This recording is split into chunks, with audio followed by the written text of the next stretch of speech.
Então, essa é a primeira aula de eletrônica digital referente ao conteúdo de circuitos sequenciais de fato, né? Então, hoje a gente vai para a matéria nova de eletrônica digital 2 de fato. Eu vou me apresentar, então, que eu não tinha me apresentado para vocês, né? Quem é esse Pokémon aí que falou com vocês nas outras aulas nem se apresentou? Bom, a ideia das outras aulas era para aproveitar todo o tempo, a princípio, para dar essa revisão, porque a gente tinha aquele monte de conteúdo para dar, então eu quis aproveitar, né? E começar a me apresentar, então, no início da aula introdutória. Então, só para me apresentar, então eu sou engenheiro de computação pela Universidade Federal de Pelotas, sou mestre em engenharia de computação pela Universidade Tecnológica Federal do Paraná, lá em Curitiba, e sou especialista em metodologias do ensino superior EAD pela Faculdade FAEL, certo?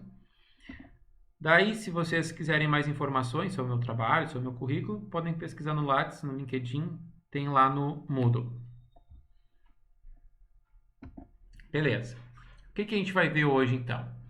Então, eu vou começar a falar com vocês sobre circuitos sequenciais. Até agora, a gente sabe que é circuito combinacional. Então, hoje eu vou começar a explicar para vocês o outro conceito, o outro tipo de circuito que amplia as funcionalidades de um circuito combinacional, que é transformar ele em sequencial. Daí, circuitos sequenciais, eles têm coisas relacionadas a eles que a gente tem que entender, como, por exemplo, o sinal de clock, o sinal de relógio e diagramas de tempo. Daí, no final, eu vou propor uns exercícios para vocês fazerem ali no Moodle, que já está ali, mas eu vou liberar no final da aula, para vocês já fazerem nessa aula, e daí eu fico auxiliando vocês. Certo? Daí, agora, nessa aula, pessoal, eu vou repetir agora que já tem bastante gente, eu espero mais participação de vocês, tá? Até vocês tinham me indicado não ficar perguntando, né, algumas coisas. Só que, como hoje é matéria nova, é conteúdo novo, tem partes aqui da apresentação que é de interação mesmo. Eu quero que vocês me respondam, então eu vou perguntar e eu quero que vocês me respondam, tá? Até para a gente praticar o entendimento do que a gente está vendo. Certo? Começar então com os circuitos sequenciais, o que é isso? Bom, os circuitos lógicos, então, eles podem ser classificados tanto como combinacionais como sequenciais, tá? Os combinacionais foram os que a gente viu até o momento, em que a saída ela é uma mera combinação dos sinais de entrada. O que isso quer dizer? Quer dizer que a saída ela vai ser sempre a mesma quando eu aplicar uma combinação de entrada no circuito. Né? Se eu sempre aplicar 0, 1, 0 naquele circuito, ele vai sair sempre um valor específico. Por exemplo, 1. Né? Então, sempre quando eu aplicar 1, 0, 1, 0, 1 na entrada de um circuito, nas 3 entradas de um circuito, ele vai colocar 1 na saída. Então, isso é um circuito combinacional. O outro tipo de circuito que a gente não conhece ainda são os circuitos sequenciais. Neles, a sequência dos sinais de entrada influencia a saída. Agora, é o seguinte, eu vou mandar um bit, daí eu vou mandar outro bit na sequência um instante de tempo depois. Esse instante de tempo depois que eu mandei esse outro bit, vamos supor que eu mandei 1 e 1, tá? Se eu mandar 1 em um instante de tempo e mandar 1 em outro instante, pode que a saída assuma valores diferentes, mesmo que a entrada tenha sido 1. Então eu apliquei, vamos supor que o meu circuito só tem uma entrada, tá? Só tem um bit de entrada. E eu apliquei 1 num instante de tempo, depois passou, digamos, 1 segundo e eu apliquei 1 de novo. Ter aplicado esse 1 em instantes de tempo diferente faz com que a saída possa assumir valores diferentes, tá? Então agora a entrada ela não depende só da combinação, a saída não depende só da combinação de valores de entrada, ela depende da sequência de valores que eu coloquei no circuito, tá? E daí isso só é possível quando a gente coloca em circuitos memória, tá? Porque a memória é um componente do circuito digital que ele é capaz de armazenar o histórico passado de entradas que foram colocadas no circuito, certo? Então, como é que ele sabe que já foi colocado um anteriormente? Porque tem um dispositivo que armazena essa informação, né? Que é codificada em binário.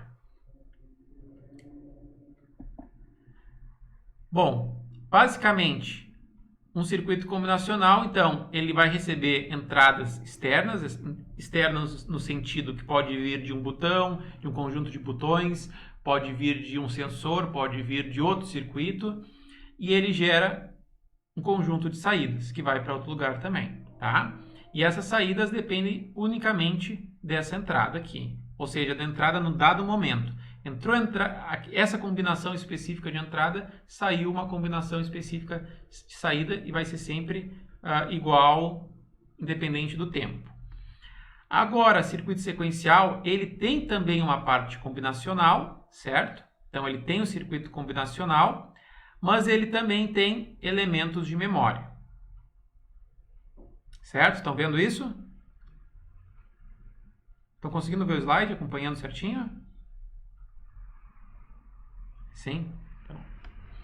Então, ele tem elementos de memória, e esses elementos de memória são os componentes do circuito responsáveis por armazenar bits.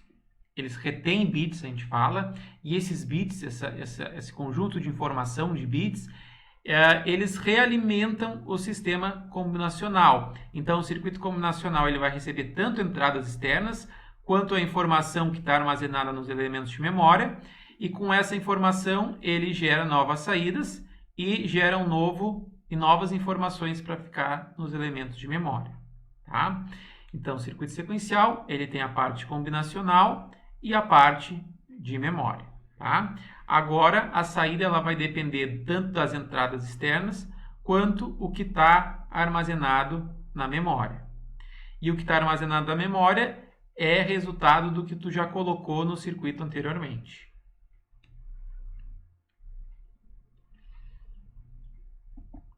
Beleza. Agora, um exercício aí para a gente fazer.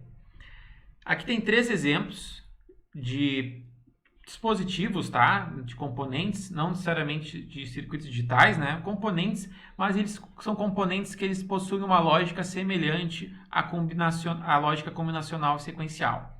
Agora, a pergunta para vocês. Qual desses componentes se assemelham à lógica sequencial e quais deles são lógica combinacional? Um tempinho aí vocês me respondam. O que vocês acham? Então, agora eu vou falar o que é o correto. Bom, vocês concordam comigo que aqui no cadeado com segredo, eu só vou mudar o segredo, eu só vou abrir o cadeado se... A ideia desse cadeado é o seguinte. Primeiro, ele vai mostrar aqui uma sequência de números, correto? E essa sequência de números, a combinação de números, quando eu colocar essa combinação exata, vamos supor 107, quando eu botar essa combinação exata, ele abre o cadeado. E não importa se eu colocar o 1 primeiro aqui, ou o 0 primeiro, ou mudar o 7 primeiro, não importa. O que importa é que sempre que a combinação exata na entrada estiver aqui, abre o cadeado, certo? Então tá. Então, na verdade, aqui, não importa a sequência da entrada que eu coloque. Se eu mudar primeiro aqui, não importa qual é a ordem que eu vá mudar os dígitos. O que importa é que se tiver a combinação exata de dígitos na entrada, a saída é acionada. Então, é uma lógica combinacional. Ela depende unicamente da combinação de valores de entrada. Então, a sequência é irrelevante. O telefone, por outro lado, ele é sequencial. Por que ele é sequencial? Porque eu tenho que digitar um dígito. Depois que eu digitar o dígito, eu digito o segundo. Então, ele salva temporariamente os dígitos que eu estou digitando. Depois eu tenho que botar na sequência outro dígito, depois no outro, e depois eu termino com o número e ele faz a chamada. Ele envia o sinal. Depois que eu fizer a sequência correta, é que ele envia lá para a linha telefônica para fazer a chamada do outro lado, né? Então, aqui se eu tentar apertar todos os botões ao mesmo tempo para ligar para o número que eu quero, eu não vou conseguir, né? E também outra coisa, tu não vai, geralmente o número telefônico ele tem números repetidos, né? Então, de qualquer jeito, tu nunca vai conseguir aplicar uma combinação de valores na entrada. Tu vai ter que sempre fazer uma sequência, um dígito depois do outro. Então, é lógica sequencial. O segredo do cofre é a mesma coisa, é sequencial. Por quê? Porque tu vai girar para um lado, tu não consegue nesse tipo de dispositivo colocar todos os valores ao mesmo tempo. Tu vai ter que botar um valor, depois tu gira, coloca o outro, depois tu gira e coloca o outro valor. Então tu tem que colocar uma sequência de giros aí para abrir o cofre e destravar ele, né? Então o segredo do cofre e o telefone são sequenciais e o cadeado com segredo é combinacional. Beleza. Então a gente entendeu a lógica aí, a gente ainda não sabe o que é esse tal de elemento de memória, mas a gente sabe que é importante nesse caso. Agora, outra coisa importante em circuitos sequenciais é esse tal de sinal de relógio, ou sinal de clock, ou simplesmente clock, como a gente vai ficar chamando agora em diante, tá? A ideia é o seguinte, os sistemas digitais, eles possuem geralmente diversos elementos de memória. Então, ele vai ter um elemento de memória para armazenar um bit, outro elemento de memória para armazenar outro bit, e eles devem armazenar informação em um mesmo instante de tempo, certo? Então, em geral, eles têm que estar sincronizados na hora de armazenarem os valores para que os valores correspondam, que eles estão armazenando, sejam consistentes um com o outro. Daí o sinal de clock, ele é uma entrada de controle para todos os elementos de memória do mesmo sistema digital e ele tem como objetivo controlar de quanto em quanto tempo, sei lá, de 1 em 1 segundo, de 2 em 2 segundos, de quanto em quanto tempo os elementos de memória podem armazenar um valor diferente, tá? Para que todos mudem de valor ao mesmo tempo. Esse sinal, ele geralmente tem essa forma aqui, tá? Então, ele é uma onda quadrada, a gente chama.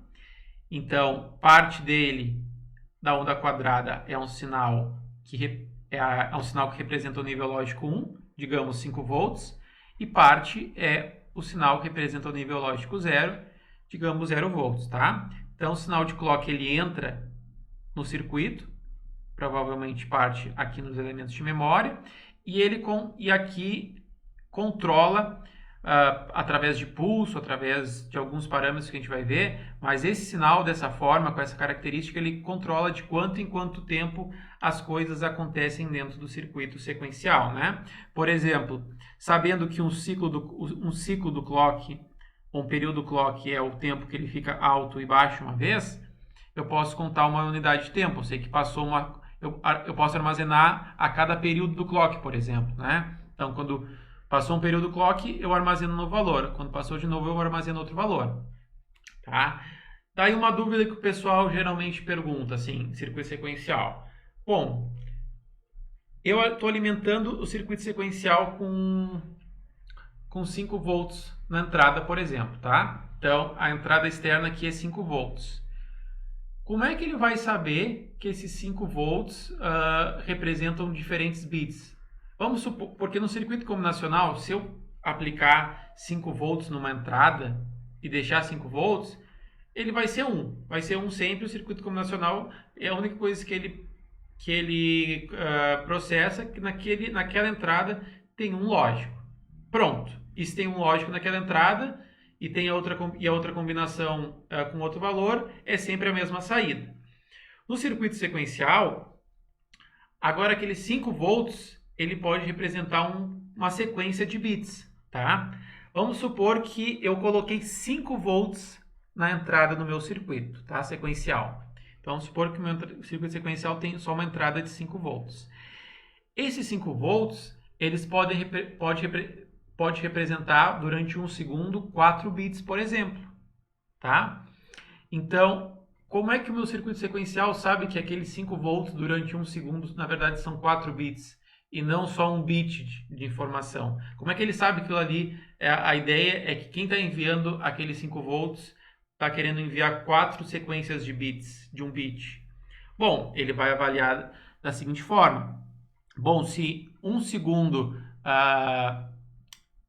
corresponde a 4 bits e eu estou deixando 5 volts durante 1 segundo, então quer dizer que a cada 250 milissegundos é para o circuito sequencial interpretar como um bit o que ele está lendo. E como é que ele pode interpretar isso? Através do período do clock. Vamos supor que o período do clock é 250 milissegundos.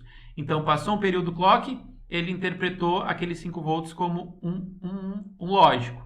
Passou outros 250 milissegundos, ele interpretou como um lógico. Outros 250 mili, outro um lógico. Outros 250 mili, outro um lógico, tá?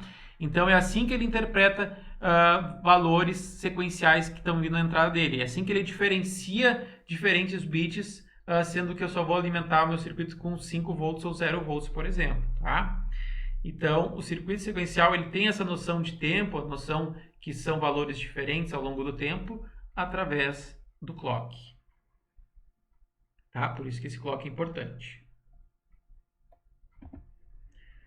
Bom, algumas características do clock que a gente vai utilizar ao longo da disciplina. Primeiro, que eu já adiantei para vocês, período, né? Então, período é o tempo onde ele fica alto e baixo uma vez. Nível alto é a parte da onda do clock em que representa o nível lógico 1. Nível baixo é a parte do clock que representa o nível lógico 0. Agora, uma coisa mais difícil de entender, né? Por que a gente precisa saber disso, mas a gente vai ver mais adiante, quando a gente precisar utilizar o flip-flop, que é um tipo de elemento de memória, que é borda de subida, tá? Borda de subida indica quando o sinal muda do nível lógico 0 para 1, tá? Então, é exatamente essa mudança aqui, essa parte que muda, se chama borda de subida, tá?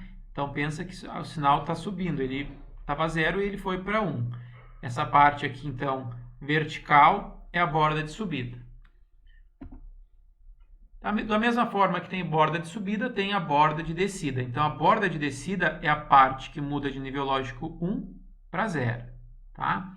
Então, o sinal estava nível lógico 1 e mudou para 0. Essa barra vertical aqui do sinal é a borda de descida.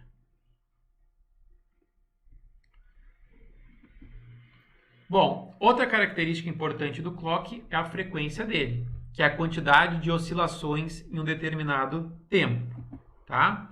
Ou também quantas vezes ele repete um período ou um ciclo por segundo. E para medir a frequência, a gente utiliza sempre múltiplos da unidade de medida Hertz. Tá? O Hertz, então, tem o kHz, que é 10 na 3 ou 1000. 1000 Hz, então, é 1 kHz. 1 MHz, que é 1 milhão de Hertz. E 1 GHz, que é 1 bilhão de Hertz. Tá? E Hertz é o inverso do segundo. Então, quer dizer que 1 Hz é uma oscilação por segundo, uma vez que uma coisa varia por segundo. Então, no caso do clock, é uma vez que o período do clock varia por segundo, certo? Então, a gente diz que a frequência f é o inverso do período t, tá?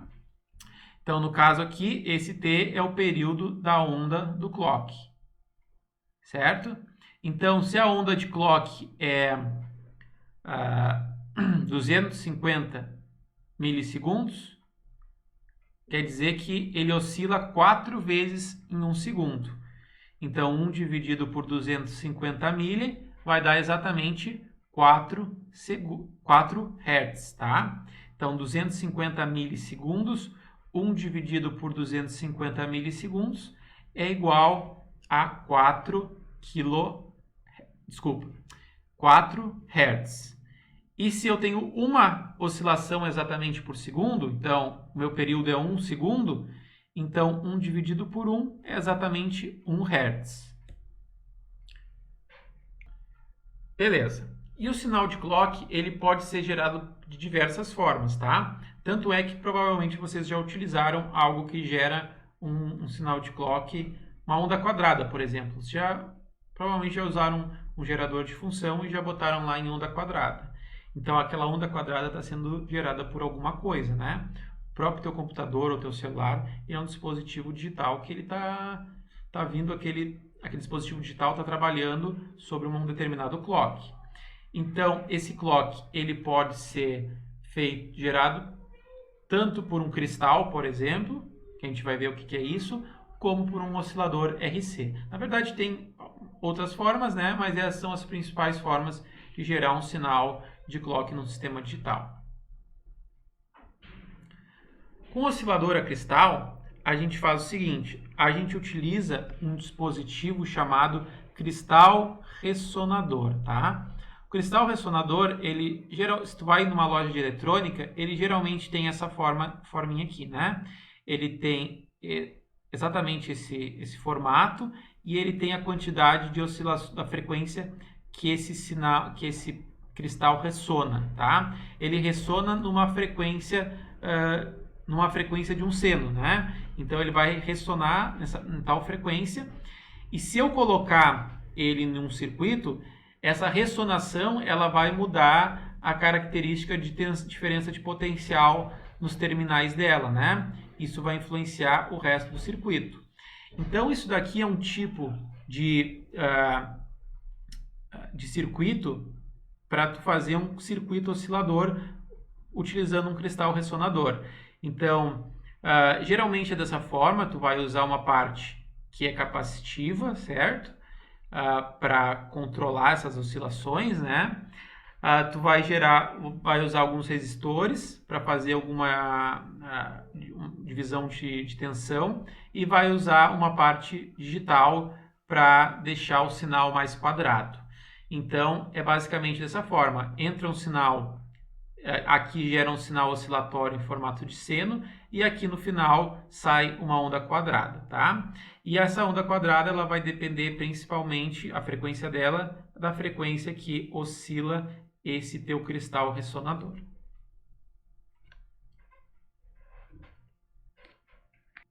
Outra forma de a gente pegar e gerar um sinal de clock é utilizar um oscilador RC, resistivo capacitivo, tá? Então ele basicamente tem essa forma, ele tem uma parte que é um amplificador operacional para dar ganho, né? Acredito que vocês não viram ainda o amplificador operacional, pelo menos não a fundo, né? Mas o amplificador operacional é um circuito que ele amplifica a tensão, né? Então, ele é basicamente esse circuito aqui, ele tem o amplificador operacional ele tem uma tensão, né? Não está aparecendo aqui no símbolo, mas ele tem uma tensão. Essa tensão de alimentação dele, mais essa realimentação, elas geram uma tensão de saída. Essa tensão de saída com esse conjunto de capacitores aqui realimentando ele, faz com que a saída mude e fique oscilando na forma de uma onda quadrada, tá? Então é resistivo capacitivo porque os principais componentes dessa malha aqui são capacitores e resistores. A vantagem desse tipo de circuito é que se tu vai utilizar um chip que é um circuito sequencial ou que utilize clock, tu pode deixar a implementação do oscilador dentro do chip. Então tu não precisa usar um ressonador externo, tá? E um ressonador externo requer hardware, né? Requer mais custo, requer tu botar algo que está fora do chip e colocar informação dentro do chip. Um oscilador RC tem a vantagem de tu poder fazer todo o chip que já seja o circuito e que gere o seu próprio clock, tá? A desvantagem desse tipo de circuito é que ele é mais impreciso que circuito a cristal. Impreciso em que sentido? Ele gera uma onda quadrada que vai variar, às vezes, o período. O período pode variar em alguns casos, né? Vamos supor, o período vai ficar 1 segundo, depois 1 segundo, 1 segundo, 2. A parte que é nível alto pode ficar, às vezes, mais tempo que o nível baixo. Isso para algumas aplicações pode ser ruim. Outra questão é escorregamento de clock, que a gente chama, que é quando o início do período ele desliza para o lado, né? Então, isso pode ser prejudicial para algumas aplicações. Para algumas pode ser irrelevante, então pode valer a pena usar por exemplo, um chip que já tem um oscilador RC dentro dele. Mas em outros tipos de aplicações que são mais precisos, né, que precisa de um clock que é perfeitinho, que gere uma onda quadrada perfeitinha, daí a gente precisa usar um circuito com ressonador, um cristal aquele ressonador. Beleza, agora a gente já sabe o que é diagrama, o que é clock. Agora eu vou falar de outro conceito importante para vocês, que é diagramas de tempo. Bom, é geralmente útil estudar o comportamento de circuitos sequenciais quando a gente alimenta esse circuito com uma sequência de entradas ao longo do tempo e vê o que ele está colocando na saída ao longo do tempo. Por quê? Porque circuito combinacional, tu já sabe qual é o comportamento dele através de uma tabela verdade. Então, tu pode representar toda a combinação de entrada e saída por uma tabela verdade. Porque sempre quando tu colocar aquela combinação, tu tem aquela saída específica. O circuito sequencial não é bem assim, então ele depende agora da sequência. E uma maneira melhor de visualizar o comportamento de saída do circuito sequencial em resposta à entrada é por meio de diagramas de tempo, tá? Então, o diagrama de tempo ele mostra quais os valores que estão sendo aplicados a uma entrada ao longo do tempo. Vamos supor uma entrada A. E a gente vai ver os sinais de entrada em forma de nível lógico baixo e nível lógico alto, tá? Então, aqui é uma sequência de valores e a gente vai ver também o que a saída corresponde, o que é a saída correspondente quando a gente aplica esses valores de entrada. Então, essa é a vantagem de utilizar diagramas de tempo. Bom, a gente nem estudou circuitos sequenciais ainda. Então, a gente não sabe o que são circuitos sequenciais. A gente nem viu elementos de memória ainda. Então, antes de a gente entender o que é circuitos sequenciais, eu já apresento para vocês diagramas de tempo e a gente pode analisar diagramas de tempo utilizando circuitos combinacionais, tá? Então, primeiramente, eu vou mostrar para vocês com circuitos combinacionais e daí, à medida que a gente for aprendendo circuitos sequenciais, eu apresento por meio de circuitos sequenciais os diagramas de tempo. Então, esse é um exemplo básico de uso de diagramas de tempo. Então, aqui eu estou usando uma porta AND, simplesmente uma porta AND. Então, aqui estão as duas entradas da porta AND e a saída correspondente. Então, a porta AND aqui tem essa sequência de entradas aqui específica, tá? Que colocaram. E eu quero avaliar qual vai ser a saída quando eu aplico essa sequência de entradas aqui. Bom, a lógica é a mesma. A lógica da porta AND não vai mudar, vai ser a mesma. A ideia é que quando está nível lógico baixo em qualquer uma das entradas, a saída vai ser 0.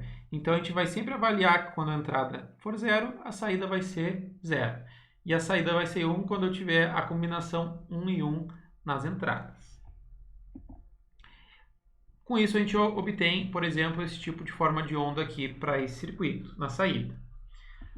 Então, como é que eu avaliei? Então, eu vejo a modificação, então, onde ocorreu a primeira modificação em uma forma de onda. Então, ocorreu aqui no A. Então, até esse ponto eu avalio quais foram os valores que foram aplicados na entrada. Então, até esse ponto, A igual a 0 e B igual a 0. Os dois 0, a saída é 0 da AND. Beleza, vou para a próxima parcela. A próxima parcela, então, que tem a minha combinação de entrada aqui é essa daqui. Então, o B modifica aqui, então eu vou avaliar até esse ponto aqui. Então, aqui o A é 1 e o B é 0. Bom, uma das entradas é 0, não se faz mais nada. Próxima variação ocorre aqui. Então, aqui eu tenho A igual a 1 e B igual a 1. Os dois igual a 1, a saída é 1. Beleza. Agora, não muda até o final, continua até o final dessa forma. Então, aqui B é 1, mais A é 0. Uma das entradas é 0, mantenho 0. E essa é a minha forma de onda para esse diagrama de tempo que eu fiz aqui. Então, eu quero o seguinte. Eu quero agora que vocês façam esse exemplo aqui. Então, ele é um mesmo circuito que eu mostrei para vocês na introdução lá. Então, ele é um circuito que ele tem diversos caminhos para chegar até a saída, né? Um circuito combinacional. E ele tem essas partes intermediárias. Então, aqui, para resolver esse tipo de circuito, por exemplo, a gente segue a mesma lógica. A gente primeiro tenta determinar as partes intermediárias para determinar a parte final. Então, por exemplo, aqui a saída do C vai ser o S1, que é o C negado, né? O S2, S1 AND B, e o Y, que é a parte final, é o A OR o S2. Então, por isso que eu coloquei aqui o S1 e o S2, porque vocês têm que fazer primeiro eles, né? Para poder determinar o Y no final. Então, façam. E daí, vou dar um minutinho e daí eu volto aqui a gravação. Vamos lá, então. Primeiro, S1. S1 é simplesmente o C negado. C negado é simplesmente inverter essa onda aqui. Então, onde a onda era baixo, fica alto. Aonde a onda era alto, fica baixo. Tá? O S2 é o S1 AND B, certo? S1 AND B. Daí, na verdade eu fiz algumas animaçãozinhas aqui, mas na verdade a gente pode pensar o seguinte. O S1 é o S2 S1 AND B, né? Então, S1 AND B. Pensa o seguinte, o S1 é 0 em toda essa parte aqui, né? A gente sabe que no AND, se 1 é 0, se uma das entradas for 0, é 0. Então, eu simplesmente vou pegar e deixar 0 toda essa parcela aqui do S2. Beleza. Agora, outra parcela do S1 é 1. Beleza, então agora a outra parcela do S2 vai depender do que o B for. Se o B é 0, sai 0. Se o B for 1, vai sair 1, né? Então, foi 0 aqui com 0, saiu 0. O B com o S1 aqui, os dois foram exatamente nessa parte aqui, então é 1. Então, o S2, ele é 0 em todas as partes, exceto nessa parte aqui, onde o S1 e o B são 1. Tá? Ó, só para reforçar, né? Aqui é 0, fica 0, né? Daí, o que é a saída? A saída Y, ela é o A ou o S2, né? A ou o S2, que é isso aqui de baixo. Daí, notem que no OU, se uma das entradas for 1, a saída vai ser 1. Então, nessa parte aqui, o Y é 1, certo? Então, essa parte, o Y é 1, vai ser 1. Agora, a outra parte desse 2 é 0. E vai depender, então, do que o A for. Se o A for 0, é 0. Se o A for 1, é 1. Então, eu só replico nessas outras partes o que o A é. Então, aqui é 0, 1. Aqui foi 1 por causa do S2. 0, 1, 0, 1. Tá? E assim a gente obteve a nossa forma de onda de saída. Bom, só que tem um detalhezinho aí importante. As portas lógicas, elas possuem o que a gente chama de atrasos de propagação, tá? Isso ocorre devido às limitações físicas dos componentes dos circuitos integrados que elas são feitas. E o que é esse atraso de propagação? É quando o valor lógico de saída ele deve mudar devido a uma nova entrada, certo? Então, quando eu aplico uma entrada que força a saída a mudar de nível lógico, por exemplo, de 0 para 1 ou de 1 para 0, eu quero que essa resposta seja instantânea, mas ela não é na prática, tem esse atraso de propagação. Então, há uma janela de tempo até que o novo valor seja atualizado. Tá? Então, vamos supor que esse y seja a minha saída, tá? E essa onda quadradinha aqui, a pretinha, é o que saiu de fato, a gente está vendo lá no circuito de saída. Só que, quando eu mudei a entrada exatamente nesse período aqui de tempo. e é quando o tempo em que o sinal deveria ter virado alto, tá? E ele só virou alto depois dessa janela de tempo aqui. Só virou alto aqui nesse ponto. Da mesma forma, quando eu apliquei um novo valor, que foi aqui, eu já queria que ele mudasse para baixo. Mas ele mudou só depois de uma janela de tempo, tá? Então, essa janela de tempo que acontece são chamados de atrasos de propagação. E devido à implementação dos circuitos, os atrasos de propagação são diferentes entre tecnologias diferentes, então, e também são diferentes quando muda de 0 para 1 e de 1 para 0, tá?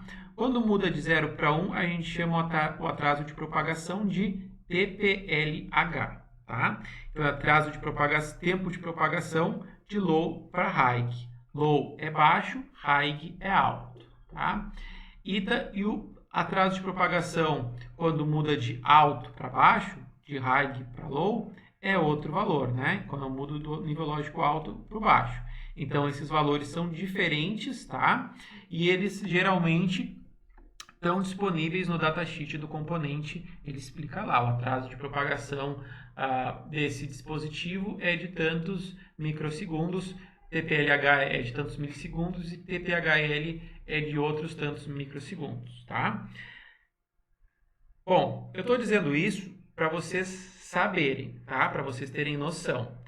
Mas ali nos nossos diagramas de tempo, a gente considerou que a mudança foi instantânea, né? Então, no momento que mudou a entrada, mudou a saída. A gente vai considerar assim ainda, tá?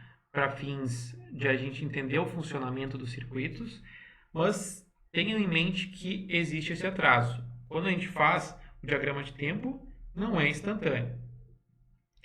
Mas a gente vai manter assim, a gente vai pensar que é instantâneo e vai fazer nossos diagramas como sendo instantâneo, tá? Em grande parte dos casos, não tem problema pensar assim, porque o tempo é tão pequeno que não faz diferença, tá? Mas tem alguns circuitos que faz. Então, saber esses conceitos é importante para mais adiante a gente poder trabalhar com esses circuitos. Mas a gente não vai fazer isso agora, é bom só ter em mente que tem esse atraso. Certo? Então, nesse primeiro momento da disciplina, não vamos nos preocupar com atraso de propagação na análise das formas de onda. Apesar disso, vamos deixar então o conceito em aberto.